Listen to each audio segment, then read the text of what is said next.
Hi again, everybody. This video is sponsored by a contribution from Anonymous. Hi, Ali. Thanks for all your videos. I've discussed the following situation with a counselor last year as it needs to be resolved in my head, but she just kind of skated over it. Said I was just keeping the peace. Anyway, here it goes. What do you think? I'm not going to go after a historic prosecution or anything. 15 years ago, when I was 19, I was seeing a guy for about a year. He was 24. I didn't see it then, but he used me in general. He came around one evening and was early. I had finished having a shower, so he was waiting in my room. I walked in with a towel on my head and a towel around me. I shut the door and kissed him.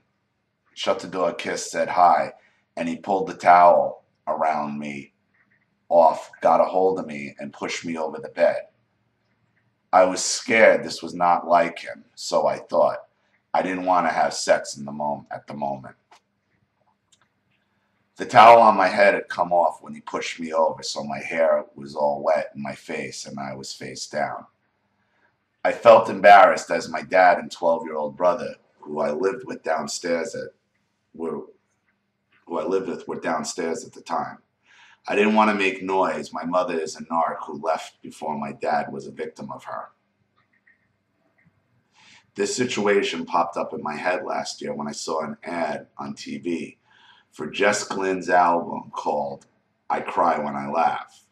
The album cover is her hair is with wet hair splattered on her face, as mine was then. Not wanting to sound like a social justice warrior, but you could say I was triggered. As I was saying, I was stunned that he pushed me over and I was face down. He pulled my legs open and got on top of me and had sex with me. I guess I couldn't help crying, but I guess he didn't hear me, so he'd stop. I didn't know what to do. I couldn't move due to the weight of him. I wanted him to stop. As I was tense, it was horrible. Do you think he could tell I was tense? He carried on, got his way. My question is, was that rape? This has troubled me for years on and off. I thought rape was if you have said no and made it clear but hadn't. I'm unsure, as the counselor said, that I just went along with it to keep the peace. Grin and bear it type of thing, making me feel more confused and silly. It is back then that I was not assertive, having been a victim of narcissistic abuse in childhood, and that I didn't say no. Well, I was stunned and scared and afraid if I resisted. He is 6'2", stocky build, I'm petite build. When he'd finished, he left. I felt stupid, weak, and ashamed. I don't know what I could have done. It was a shock. Not long after that, he dumped me. Why would the counselor say that? I don't think it's right that he pushed me over, but I'm unsure where I stand about the sex, as I hadn't said no. I remember a video where you said about not drying off properly, quickly dressing because of something that happened to you. I'm the same, I still do that. I found out to block him on Facebook. I found him to block him on Facebook, even though he wouldn't know my other name, as I'm divorced now. Before I blocked him, I saw that he has 2 daughters similar age to my kids. He works in the public sector, and his wife and his partner looks a bit like me. He has lost a bit of weight and lives less than 4 miles from me. Clearly, I'm no expert in body language, but he and his partner don't look like a happy couple. Look more like brother and sister. Not very ladylike for me to want to say to him, "Fuck you, you're a prize cunt." It feels like a bit of justice and empowering for me, for you to say to me out there, "Fuck all abusers." I realize now I have trichotillomania, which is still linked to PTSD. I don't mind if you laugh. I laugh myself but I keep pulling out my eyebrows. Thank God for my eyebrow pencil. I went to the salon today, and the lady who was unaware of this told me that she didn't have much to work with, but I just needed them to look the same so I can try to leave them again. I walked home feeling, you guessed it, ashamed, like a silly little girl, self-sabotaging behavior. Any input appreciated. These things play on your mind. Thanks, Ollie. These people are terrible how they torment us. Keep up the great work. I told you before, and I'll say it again, your videos are freeing and lifesavers. Thanks. Anonymous.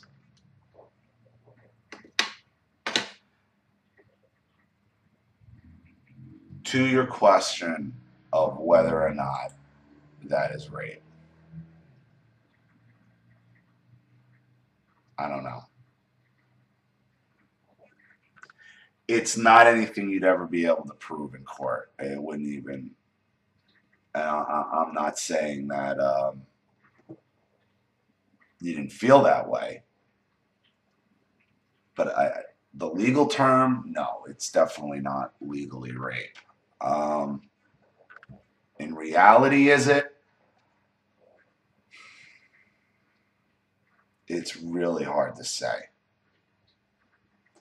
I mean, I understand that, there's this whole thing where, you need affirmative consent these days, and, some people just like to do things sporadic. I mean, mind you, he's young, and, he basically used you for sex. But the real question for me isn't whether or not it's rape.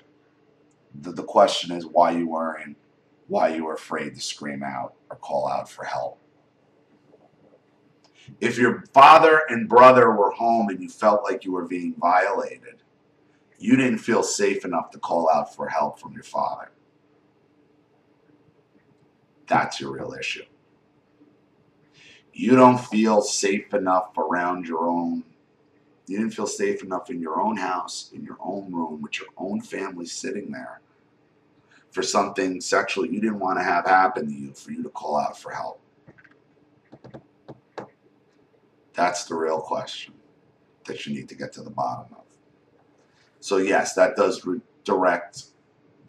relate directly to your past narcissistic abuse, because that's why. What happened to you happened to you.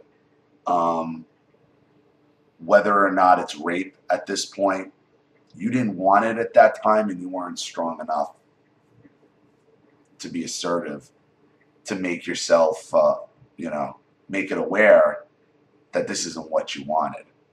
Whether or not you were tense or not, and then he could sense it, I don't know.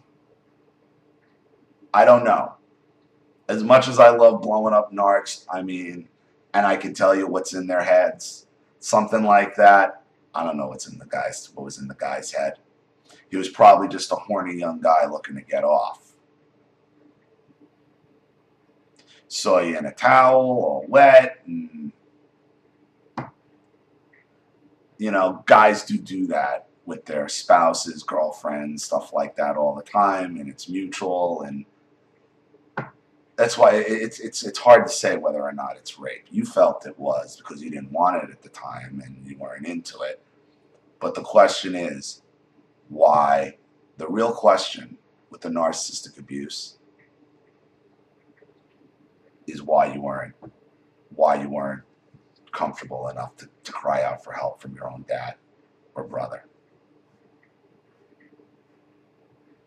Because the narcissist makes you feel unsafe everywhere. So you always feel like there's no help. There's nobody to help when you're dealing with narcissistic abuse. That's the bottom line of this. Whether it's rape or not, you'll go back and forth in that forever. Why wasn't I strong enough to cry out for help?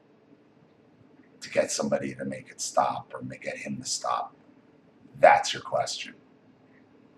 Not the physical act.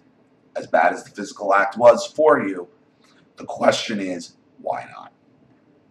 because the narcissist makes you feel unsafe everywhere, and as if there is nobody to help you. The narcissist makes you feel that nobody will help you. And that's where I think you are right now.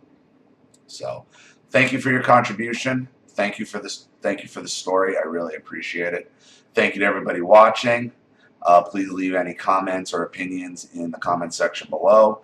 And again, if you want your story read on the channel, you have a topic you'd like me to cover, or a narcissist you'd like me to expose, you know what to do with the PayPal link in the description box. I'll have the video right back to you. This is Ollie Matthews. Thanks for watching. See you all again soon.